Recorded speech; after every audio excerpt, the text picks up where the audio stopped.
afternoon, Evan. How are you today, kid? I am actually marvelous. Thank you for asking. I'm in a great mood. I feel good. I feel refreshed. I witnessed a god on a basketball floor last night. We're talking about Kessler Edwards. That's what we're talking about. Mm-hmm. And the great Kevin Durant, who easily could have said, my ankle hurts, I'm not playing, let's cancel this game.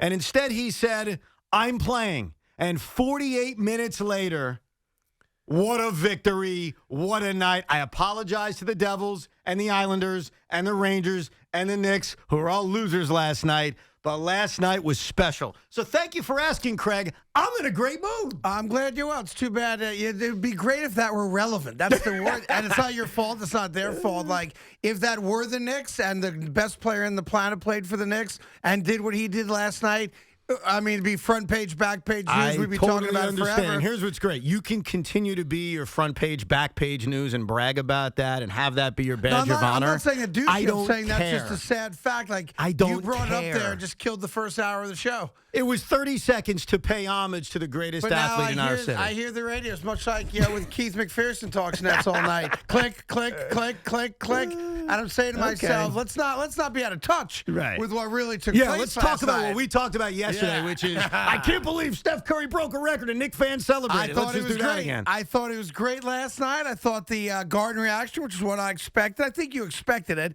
You wouldn't have been one of those people genuflecting towards him, but it was great. Except for one thing, I will say this. Spike Lee on his hands and knees taking pictures? That's all about Spike Lee. He wants people to see him.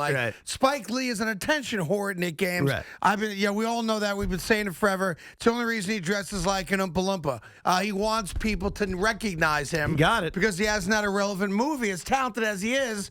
Although he's had a couple of very good documentaries, I should say, in a very, very long time. So his relevance in the world right now is the guy that looks like an overgrown pumpkin on the side of Knick games or dresses like he works for Willy Wonka's chocolate factory. Here's the rub, though. What's the rub? The rub is that what we kind of talked a little bit about yesterday, when would it take place? Would he go 1 for 8? In the first half, and every time he rises for a 28-foot jump shot, will that be the basket that does it? He did it in the first 5 minutes of the game, which is what you thought he might do it, right? There were people that didn't see it. Who didn't see it? There were people that had tickets to the game, were going to the game, and didn't get inside the building hold on. in time to see it. Hold on a second. If you had tickets to Madison Square Garden last night, you knew, unlike most other basketball games, you knew the drama and the event was going to be early. And you knew it wasn't 7 shots he had to make. It was 2. And you knew that I love it. This is going to happen early. So last night's one of those nights, and I understand Garden security could be tough. I've experienced it.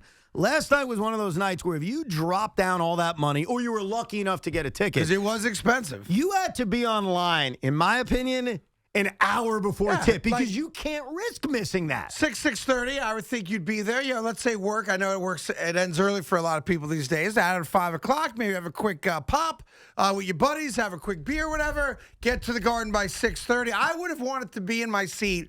Worst case scenario, 7 o'clock for a 7:30 tip. Totally agree with you, yes. Because there was, in my head, the reality is that he could have done it in the first 2 minutes of the game. 100%. Could have been the first possession. He ties the record. So there are people out there, Evan. There are people. Matter of fact, there's somebody here in the building. Who missed it? Yes, but he doesn't know that I know that he missed it. Wait a second. Yes. There's someone who missed it. Yep. And doesn't know that you know, and soon will know that he doesn't know that he missed it. There's a person that works in the building who's an on-air host. Oh, can I guess? Either here or at the CBS Sports Network, which I know none of you get to hear in New York, but I think you may have heard the guy's name.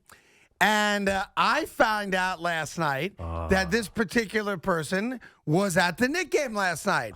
And why not? It was an event. All jokes aside, you recognize, everyone knows, last night was a major sporting event, happened to be at Madison Square Garden. Now, there's a person who was invited to the game. And, of course, he couldn't say no to that ticket because you're going to the Garden to witness history. Was it you? It was not me. Okay. No. I told you, I would have been in my seat by 7 o'clock. But, Craig, Yeah. full disclosure, we get off the air at 6:30. Yes. And I have to admit something, and this only matters to people like me who are anal. Yeah.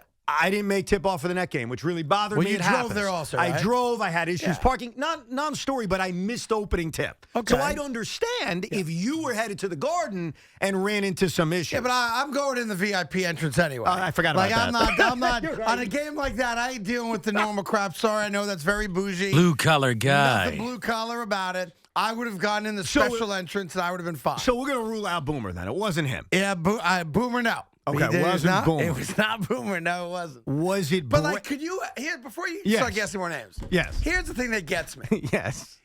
Now, it was a big game whether or not he was going for the record because they're the best team in the West and he is a rock star. So let's just understand, and you have season tickets next to, I guess, the Laker game. That's the biggest price ticket of the year. Nets, right? Lakers, and Warriors, 3 by far and away hottest tickets at the Garden. So we acknowledge that's a big ticket anyway. 100%. Now you add the specter of it's a history-making moment, and you know it's going to happen at some point, probably early on, okay? From that standpoint, right? And you want to be in the building, Big Show Bob. Yeah. How do you go there and put at risk at any level not being there for the moment? I'll give you one better. Yeah. I know a guy who actually did something that we talked about yesterday. I know a guy, an older guy, who actually called up the Garden, had 2 tickets to last night's game, bad seats, upper deck, and demanded a ticket. So we could have the stub? And got the ticket. Awesome. Now, I don't know how he went about doing it. So the thing we discussed yesterday. So that guy, I know for a fact, was sitting in his seat, ready to go. Give me some popcorn. I want to see the moment, right? Mm-hmm. We have a guy in Sports Talk Radio in the building who decided, let's have another drink. We'll get there in time. We're only a block or 2 away. We'll walk right in. And missed it. Do you know if this guy was upset by missing it or if he was just cash, like, I missed it, no big deal, I'll see the Had to highlight. be upset to have missed it. Okay. To the point where embarrassed. Well, I'd be embarrassed, And nobody in his world knows that he missed it. I got to tell you, I think it's worse than leaving early the way Moose did for opening night. Because on opening night, as do I, you don't know, hey, it's going to be a crazy overtime game. You have no idea. It's bad luck. I wouldn't leave early, but you never know. You know, Craig, that especially with Steph Curry and especially with the Knicks' lack of defense, you know he's breaking the record early. Now, I'm going to, you guys tried calling him. You can't get him. He's probably taking a nap right now. I'll tell you who it was coming up. I don't know how you live with yourself.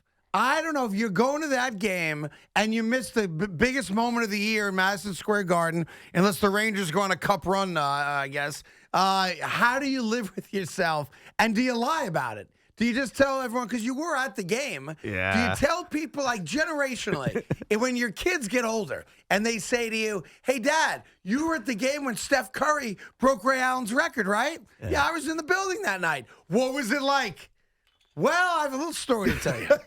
And it's not about a girl, so it's not a Goodwill Hunting, Carlton Fisk, Boston Red Sox home run missed moment. So the story isn't going to be, well, Evan Fournier sucks and Julius Randle started playing better in the third quarter. And it's not like I met your mom and didn't want, you know what I mean? No, I'm a doofus and I got there late. Yeah, no, I think the story has to be I'm a doofus and I missed the moment. I missed the main reason why this was an event because the game itself was blah. Like, really, the Warriors were exhausted. They had a back-to-back. They had plane issues. The Knicks are beat up by COVID, plus they're not that good. Like, there's nothing about the game that you're going to, like, really remember. Even when the Knicks got it to 9, Randle made a couple threes. It was pointless. The game was over. I mean, it was just over.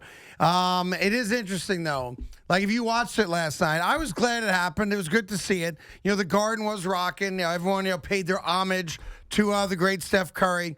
I did think it was awkward. Steph's parents are going through an ugly divorce where they're both accusing the other one of cheating and infidelity and all that.